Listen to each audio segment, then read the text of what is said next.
Have you failed at anything in your life? Great, then this podcast is for you.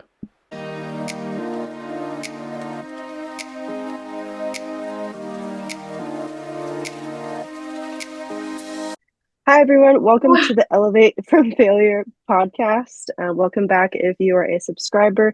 If you're not, make sure to like, subscribe, and comment. That will help my channel a lot. And thank you so much for watching. Today we have Jackie Britzman. We met in Edinburgh, where I am based, but she is based in Cornwall. Welcome, Jackie. Oh, thank you very much for inviting me. It's a pleasure to be here. So today's subject is around moodiness, irritability, and trauma. Yes. And yes, so I don't know how many people have kind of noticed that they may have been kind of called moody or irritable, or they may have noticed they've been feeling quite moody or irritable for no apparent reason, maybe. It might just come out of the blue. Often there is an underlying cause, and very often it can be related to anxiety, which can be very debilitating for people. Anxiety, as you may have noticed within your own lives, may prevent you from attending a party that you might want to go to. It might stop you from speaking out in public, or it might stop you from even leaving the house when it's so really debilitating. Yes, and I'm so glad we're talking about this. I think that people can often brush moodiness aside, like, oh, it's just an off day, or if you are female, oh, that is just how we are, or time of the Hmm. menopause, that type of thing. But there's way more to it. We are not cookie cutter people. We are complex beings. But also, I think that with all our emotions, I mean, of course, like, you shouldn't let emotions completely take over your life, but they could be something to acknowledge and sit with, and kind of dive into with a professional, with somebody that you trust, somebody who can help. So Yes. so today is about moodiness, but also trauma and anxiety, and how those can be a cause. Being in a cycle of being in your comfort zone, how can one realize that they're in a comfort zone cycle because of their trauma, and because maybe they're not having a good day or something like that? But sorry, how can someone discover that they are in kind of trapped in a comfort zone cycle, and they're kind of they're kind of blocking their own blessings, type of thing? Yes, that can be quite difficult for people, can't it, really? First of all, to kind of acknowledge they're kind of stuck in this vicious cycle, really. And I guess it's understanding the cycle of anxiety and how it can affect your thoughts, your mood, and your behaviors, and actually can produce some real physical symptoms, which could include pounding heart, hot and sweaty, feeling sick. That's because your blood is being diverted to important organs to kind of help you cope with a threat. I Mm-hmm. mean, it is an ancient survival mechanism designed to protect us from danger, but it can now be triggered off by some kind of perceived psychological threat. But anyway, as the original question was, how can people kind of notice that they're stuck in this safety? It's kind of a safety behavior, really, because it's designed to keep you safe, because going out into the world or doing things that you fear can be quite threatening. I guess it's okay, isn't it, to have like off days and have duvet days. I guess when it becomes so difficult and it's something that you really want to do, but you're not able to do. It's like you're kind of paralyzed because of those physical symptoms of anxiety often, and those kind of unhelpful thought processes which can contribute towards being in that stuck in that vicious cycle of anxiety. Does that make sense? Yes, and I think a lot of people can get stuck in the comfort zone loop of, oh, especially this time of year, oh, like I love Mm, to um, be in a cuddly position in bed and like kind of not yes, go out, but which can lead to kind of neglecting yourself a little bit or sticking to your goals or doing yes. what you want. So what's a good tool to kind of to know when our bodies need the rest, when our minds need the rest, but also when we might be in a kind of stuck in our comfort zone due to anxiety? If you are tuning into this podcast episode, chances are you are a busy person. If you are tired of the same old dinners, then try making Spanish tapas the authentic way with Chef Delgado's masterclass. The link in the description box below will give you lifetime access to a step-by-step course with 9 video classes. I've taken this course myself and I've wowed friends and family with delicious shareable tapas. Thank you, Chef Delgado, for sponsoring this podcast, and I hope you enjoy this episode. So my name's Jackie Britzman. I've spent many years within the Improving Access to Psychological Therapy Services down in Plymouth, and I've worked with people who've been very anxious or very depressed or who have experienced trauma.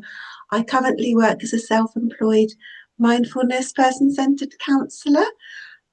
So I work with a variety of different people, and I've also supported people who are bereaved. I guess first of all is to acknowledge that you're feeling anxious, and most people, you know, do feel anxious from time to time. It's part of the human condition, isn't it, to feel anxious? But it's when you kind of really stuck. Um, some people, as I say, develop agoraphobia. They're so anxious they're not even able to leave the house. And I guess it's taking small baby steps, isn't it, Mm-hmm. really? There is a particular therapy called exposure therapy, which is quite helpful for Mm-hmm. people. It's to kind of face their fear, but in a very kind of structured way. It's a little bit like if somebody had a fear of a spider. You wouldn't necessarily want a big fat hairy spider placed on your lap. You might want to Mm-hmm. just see a spider perhaps on like a screen on the wall, like a video, and then you might maybe see a picture of a spider. Then you might actually see a spider in a jar or something. So just kind of exposing yourself in a very structured way, repeatedly, and a graded way um, to the fear, if that makes sense. Yeah, So that's yeah. one tool. That's Wow. one tool. Yeah. Obviously, grounding, calming breathing, some grounding techniques using your five senses to ground you in the Mm-hmm. moment. Um, so that kind of helps you manage maybe those kind of racing thoughts that can contribute towards the anxiety and can calm the body down quite well. Yes, that's beautiful. Yeah, that's really cool to hear about exposure therapy, and I have heard about grounding and breath work and things. Mm, mm, But I think it's important that we learn about it and we kind of hear more and more about it because the more we hear about something, the more we'll actually do something instead of being like, oh, yes, I know about that. I should do that maybe later. And then things can kind of build up and yes, then, we could explode or something. But yes, yes.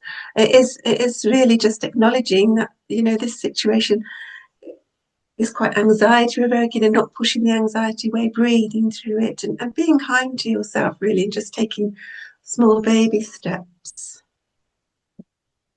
maybe, I don't know if kind of we both can answer this. Of course we can. But if or when we are, say, at work and we feel not our best, maybe short of patience, and we maybe say something that we typically don't say, or in a tone that we are not typically known to communicate with.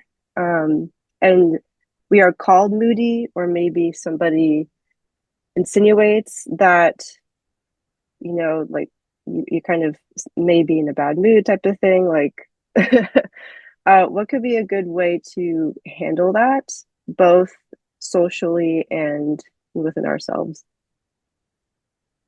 Yeah, so that's quite a difficult one, isn't it, really? Because our moods can be affected by so many different factors. Mm-hmm. Different Our moods can be affected by events in our lives, like loss, bereavement. Obviously, that's going to have a huge impact on our moods because it's going to be like a roller coaster of different emotions. Maybe our hormones can have an effect on our mood.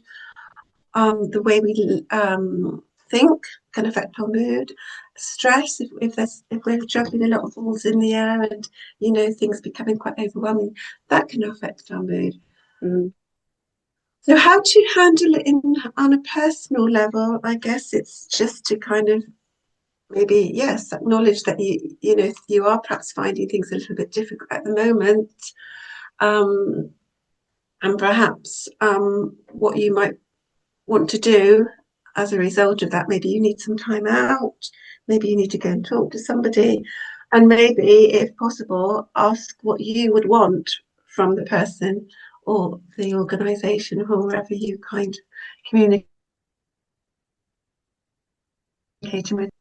And again, on a personal level, I guess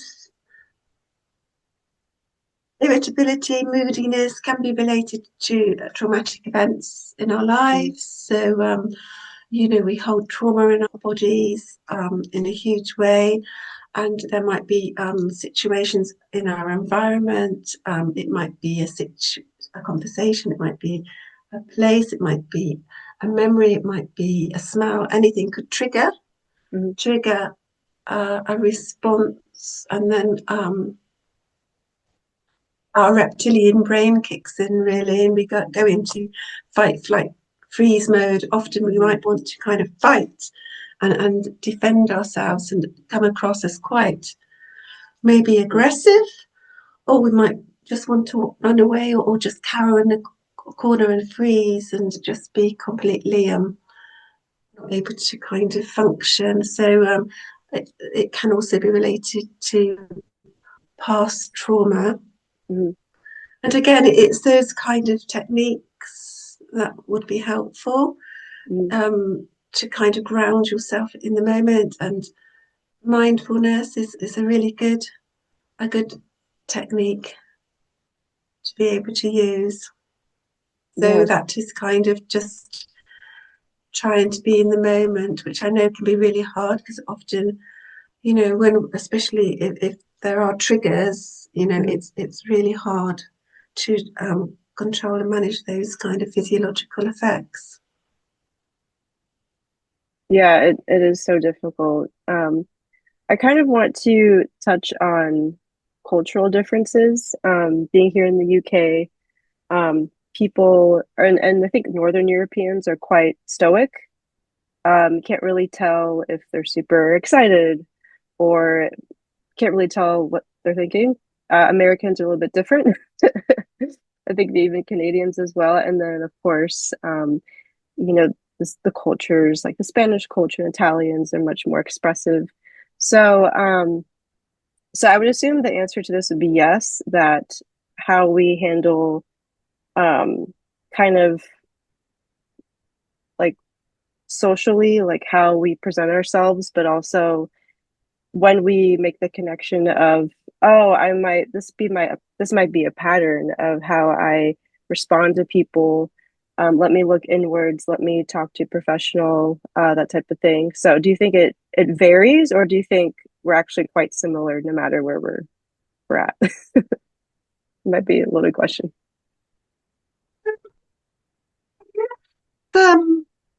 I as humans, we all experience anxiety from time to time, low mood, joy, hopefully. But I guess there are some cultural differences, aren't there? And I guess our history and how we've kind of been brought up. Even in the UK, as you know, people are brought up in different families. People may have been encouraged to express how they've been feeling. Other families might encourage their little boys to be strong, and it's weak to kind of show your feelings and cry. So I guess there are cultural differences and differences within families and different ethnicities. Yes, definitely. Oh, sorry, someone's just come in. 2 seconds. It's okay.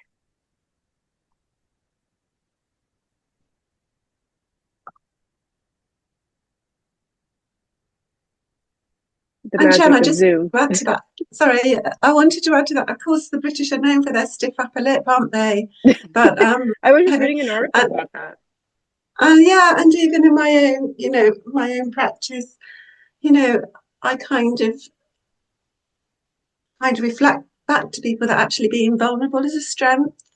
Showing some vulnerability. Yeah. It's okay, isn't it? Yeah. So when we have a safe space to let out our emotions, whether it's whether multiple things have happened throughout the day, or whether we do have trauma, even PTSD, and we have a safe space to express our emotions. Again, I think the answer to this is yes, but to ask a professional, is it healthy to cry? Is it healthy to like scream under a pillow or something like that, and just or like take a boxing class and just imagine like all the negative stuff to just go away I type would of thing. say personally, it's quite healthy because it helps process your feelings, because the body does keep a score, doesn't it? And we keep all of these pent up emotions inside. So I think to be able to cry, and I do appreciate that it can be really hard for some people to cry, because they've built up this persona that they've got to be strong and be able to cope with everything that life throws at them. But actually, yeah, it's really healthy if you can cry, or if you can kind of let off steam, punch a punching bag, or write letters to the source of your anger. There's all kinds of things that you could do to kind of help those emotions and feelings. Yes. I'm just looking at the list. Yes, it's really important, isn't it, really? But as I say, it is really hard for some people to kind of to cry and actually get in touch with how they're feeling, because they may have been not listened to perhaps in the past, not really known how they've really felt. So it might take them time to really be in touch with their feelings. And that's again where mindfulness may come in and help people, because it's about being with whatever's present, sitting with whatever's present. And that can be really hard to start with for a lot of people. But the more somebody may be able to do that, the easier it will become, and it creates new limbic systems in the brain. So can people actually heal from PTSD? Or is it I'm not so sure about healing. I guess they can manage symptoms, and yes, there are techniques that can help manage the symptoms of post-traumatic stress disorder, and grounding, mindfulness. I don't know if you've heard of EMDR. Yeah, I've heard of that. Yeah. Eye movement desensitization and reprocessing, so it just helps shift the memory of events for somebody. So there are, I guess it's a healing, it's a journey, isn't it, really, when you've experienced post-traumatic stress disorder, it's a journey. And there is such a thing as post-traumatic growth, which you may have heard of. Oh yeah, I saw that in your note. That's cool. I've never heard of that. I guess, you may have known people, people here who are listening may have experienced traumatic experiences, events in their life, Mm. but they've gone on and achieved great things in their life, so that they may have lost a relative under traumatic situation, and then may go on and kind of create a legacy for them, if that makes sense. Or and you can go on and do tremendous things Oh, even that's after beautiful. trauma. Yeah, yeah, that's great. And I think, yeah, trauma doesn't have to be crippling. It could No, it could be reduced, right? And you could probably um, rewire some things so that yes. it's not as daunting. And kind of speaking about that, for those that don't know, and I'm still learning, of course, what is EMDR, and kind of in a nutshell, um, how is it different from talk therapy, and kind of what does it do Well, to, yeah. sorry to interrupt. Yes, sorry to interrupt. Yes, EMDR, as I say, it's eye movement desensitization and reprocessing. You Mhm, don't actually talk. You don't mhm, have to talk through the traumatic events. You don't have to talk in great detail.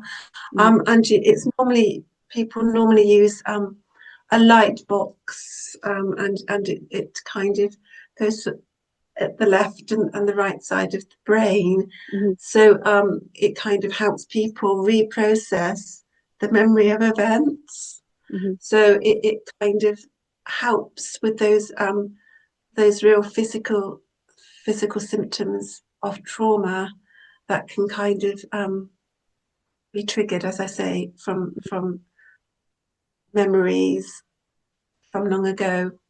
So it can be really helpful, but it is different from talking therapy. yeah. Does talking therapy um in your expertise, does that help? Like, does that, like, if somebody just did talk therapy, would that really change much? Well, people are so different and unique, but Hmm. yes, talking therapy can help definitely, Hmm. because it's about having your voice heard and your feelings validated, and Hmm. having that safe space, really, which is so important, isn't it? So it can help some individuals. Some other individuals might need to go on and have other treatment, but yeah, definitely having that safe space and having a therapeutic relationship with your counsellor, I think is so important. Hmm. I think that's one of the most important aspects, really, the therapeutic relationship, not the modality that you're using. Mm, that's true. Yeah. And kind of speaking again about EMDR and CBT, is that in the same realm, or is that the same thing? Cognitive behaviour therapy. I mean, I used to work for the Talking Therapy Service, previously known as the Improving Access to Psychological Therapy Service. So you would go there, and you would have an assessment, and in the first instance, they may offer you to attend people. So you learn about CBT. It's called low intensity CBT, or they might offer you a program on the computer, or they may offer you 6 sessions with a psychological wellbeing practitioner.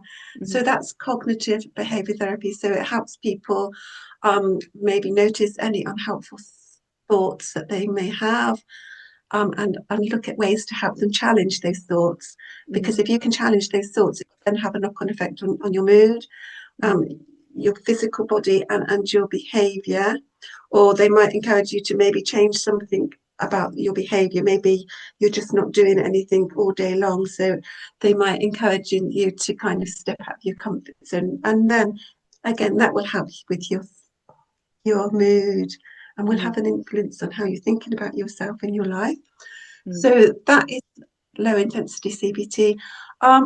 Then if you haven't really made much progress with that, they would then offer you high intensity CBT, which Mm-hmm. goes a little bit deeper, looking at assumptions and core beliefs. Well, that's great. I tend, Oh, sorry, go ahead. carry on. No, it's okay. Go ahead. I come from I use a person-centred approach. So my sessions are person-led, really. I kind of work with the person, and if they feel like that they might benefit from some CBT techniques, and then I will offer them that. And I also offer mindfulness in my practice as well.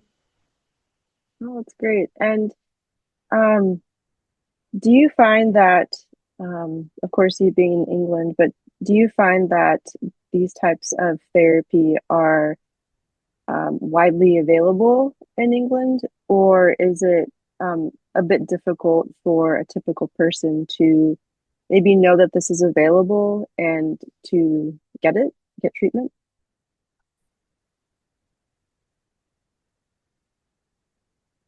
I think there are probably many people who suffer in silence or who fall Mm, through the net. Unfortunately, there are very, very long waiting lists for people to access talking therapy mm, in the UK. I do believe that veterans do have priority treatment, and also expectant mothers, but that may have changed, so you might want to check that out. mm, But yeah, it's very hard. There are huge barriers to people accessing therapy and counselling. mm. So it is good that coaches and online therapy and people like yourself are kind of on the rise to kind of help those who are waiting and that type of thing. Pardon, what did you say, Jan? So it's definitely a good thing that online therapy and people like yourself who can kind of fill in those gaps of people who are waiting kind of more the traditional route. Yes. Yeah, sometimes it's just having a few techniques and tools that just might help. And it also, if you can read about some of these anxiety related difficulties or mood disorders, it kind of normalizes it, because then you realize, oh, I'm not the only one who's experiencing this. It's just Mhm, kind of really quite widespread, really, with all the pressures of life and what's going on in the world. It sometimes helps to normalize it if you can access some of these online courses, or speak to a counsellor. mhm. And I want to talk a little bit more about agoraphobia, because I think that it's maybe like sensationalized a little bit, kind of like, oh, that could never happen to me. That's like, I don't know, I'm thinking like a Hollywood scenario where someone's really like a hermit and will go outside, but can it sometimes come and go? So there are moments when maybe we feel triggered and we are especially kind of huddled in and kind of locked in that comfort zone and afraid to even like take a Zoom call or go to the shop or something. So can it like come and go? And can somebody be really good at masking? I'm kind of thinking about myself, for instance, like, because I'm really good at being like, like in front of camera, but Yes. then like everybody goes through stuff and everyone has those moments. So can it like come and go and not be like this Yes. hermit Oh, type yes. of thing? Yes, it can definitely come and go. Mm, Definitely, especially like if you're experiencing a lot of stress, that can really affect your self-confidence, can't it? mm, Sometimes if you don't feel like you're managing everything, and you're setting up yourself with unrealistic expectations, you can sometimes feel like a failure and then just want to hide away. And oh then, yeah. and it might start off with somebody feeling quite depressed, Mm, low mood, not having any motivation, mm, low self-confidence, but then it could develop into the agoraphobia, where actually you're having these anxiety related symptoms as soon as you step out the front door and you just want to go back because it's just too difficult to cope with all the anxiety that you're feeling. Yeah. But you're right, it can come and go depending on what's going on in your life. If you have an awareness of what's really happening, what's the physiology and psychology of anxiety, that can help.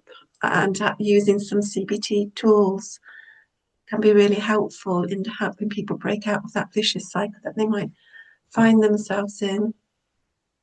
But Yeah. it takes hard work sometimes. I acknowledge that. It's not always easy for people. Yeah. And one of the things that I've been surprised about, which is a good sign, is that I think people from my time in Scotland, there's been some people who outwardly say that they turn to art to as their form of mental health, of as their form of like yeah, kind of de-stressing and that type of thing, whether it's music, whether it's cooking, whether it's photography type of thing. So maybe a little bit quickly, like have you used art for mindfulness for therapy, and do you kind of recommend it for people as like maybe Well, a modality? I use it myself. I use art. It's creativity is so important, isn't it, really? Like Mm. painting, drawing, singing. It's really kind of connecting with your senses, and it kind of does help you be more mindful in the moment, doesn't it? So, oh, definitely. And even, other strategies for kind of increasing your resilience are so important, and connecting with other people is so important, isn't it? Learning something new, physical activity, taking notice. These are all kind of strategies to kind of help really your mental health.